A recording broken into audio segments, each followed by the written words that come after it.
اسلام نے عورتوں کو معاشرتی، آئلی اور قانونی معاملات میں وہ حقوق عطا کیے ہیں جو کسی اور نظام میں نہیں ملتے۔ نکاح، طلاق، عدت اور وراثت جیسے اہم معاملات میں اسلام نے عورت کی عزت و وقار اور انصاف کو مد نظر رکھتے ہوئے واضح ہدایات دی ہیں۔ اللہ تعالیٰ نے فرمایا، اور عورتوں کے حقوق بھی ویسے ہی ہیں جیسے مردوں کے حقوق ہیں، دستور کے مطابق۔ یہ آیت اس بات کی ضمانت دیتی ہے کہ اسلام میں عورتوں کے ساتھ مساوی سلوک کیا گیا ہے اور ان کے حقوق کو مکمل تحفظ دیا گیا ہے۔ نکاح کے حوالے سے اسلام نے عورت کو پسند اور ناپسند کا مکمل حق دیا ہے۔ کوئی بھی عورت اس وقت تک نکاح کے لیے مجبور نہیں کی جا سکتی جب تک وہ خود رضامند نہ ہو۔ رسول اللہ صلی اللہ علیہ وسلم نے فرمایا، جس عورت کا نکاح اس کی اجازت کے بغیر کیا جائے تو وہ نکاح باطل ہے۔ یہ حدیث عورت کے نکاح میں اس کی رضا کی اہمیت کو اجاگر کرتی ہے۔ طلاق کے معاملے میں بھی اسلام نے عورت کو تحفظ فراہم کیا ہے۔ مثال کے طور پر، اگر کوئی عورت اپنے شوہر کے ساتھ ازدواجی زندگی میں خوش نہ ہو تو وہ خلا کا مطالبہ کر سکتی ہے، جو شریعت میں اس کا حق ہے۔ یہ حق عورت کو ناپسندیدہ ازواجی تعلق سے آزادی دیتا ہے۔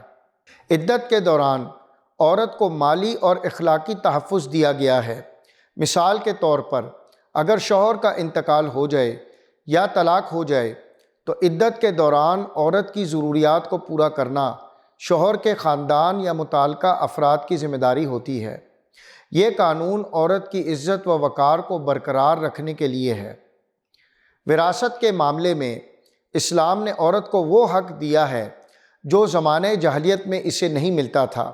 اللہ تعالیٰ نے فرمایا، مردوں کے لیے اس مال میں حصہ ہے جو ماں باپ اور رشتہ داروں نے چھوڑا ہو، اور عورتوں کے لیے بھی اس مال میں حصہ ہے جو ماں باپ اور رشتہ داروں نے چھوڑا ہو، خواہ تھوڑا ہو یا بہت ہو، اور یہ حصہ اللہ کی طرف سے مقرر ہے۔